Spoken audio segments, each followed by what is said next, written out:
বিশেষকে এই ল'ৰাবোৰ যে ওলাই আহে মানে ই বহুত কষ্ট কৰিছে। এতিয়া মই যিমান কষ্ট কৰিছোঁ, মই যিমান দূৰলৈ গৈছোঁ, ইও গৈছে। ই কিন্তু কেমেৰা কৰে। তাৰপিছত এইজনা মহাপ্ৰভু ঐ সেইপিনে চাই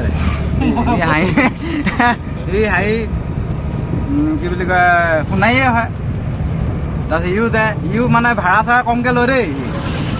বেলেগৰ ক্ষেত্ৰত বহুত ল'ম গৈছে, কিন্তু মোৰ ক্ষেত্ৰত নহয় মানে। আমি সহায় কৰিবলৈ ইও বহুত আগ্ৰহ মানে।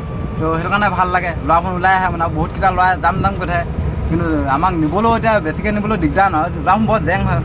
কিছুমানে ডাইৰেক্ট শিক্ষকে মানুহৰ আগত এনেকৈ মাৰি খাই দিব। সেইটো ভাল কথা নহয় মানে। মই সিহঁতক কৈ আমনি পাওঁ, সেই খামেই। আমাৰ আকৌ সেইবোৰ নাখাওঁ মানে। আমি কি খাওঁ এতিয়া পালোঁহি মধুকে খাই দিলোঁ হা। কেতিয়াবা পাম জাহাজী কল খাই এই ডালিম ধৰি লওক দদৌ হোটেললৈ লৈ লৈছোঁ। আমিও এটা খাম মানে। তো সেইটো কাৰণে আমি সেইবিলাক বস্তু চাই থাকোঁ। কিন্তু এই লগৰ কেইটামান আছে বৰ জেং মানে। শিখৰ খাব, বকা চাদা খাব। এইটো মানে কি হ'ল এনেই কিছুমান মানুহৰ আগত বৰ বেয়া লাগে মানে। ডাঙৰ মানুহৰ আগত কেতিয়াবা এই চাদা মলি দিব, একদম থাপ মাৰি দিব। তাৰপিছত সেইটো কাৰণে অলপ দিগদাৰ হয় আৰু শিখৰ টিখৰ খালে আজি সেইটো কাৰণে অলপ নিজক অলপ সলাই লৈছোঁ। মানে চবেই ক'বলৈ ধৰিছেতো ইমান যাব লাগে নাথাকিবি, অলপ চুলি দিলে অলপ ধুনীয়াকৈ চালত থাকি বুলি কয় মানে।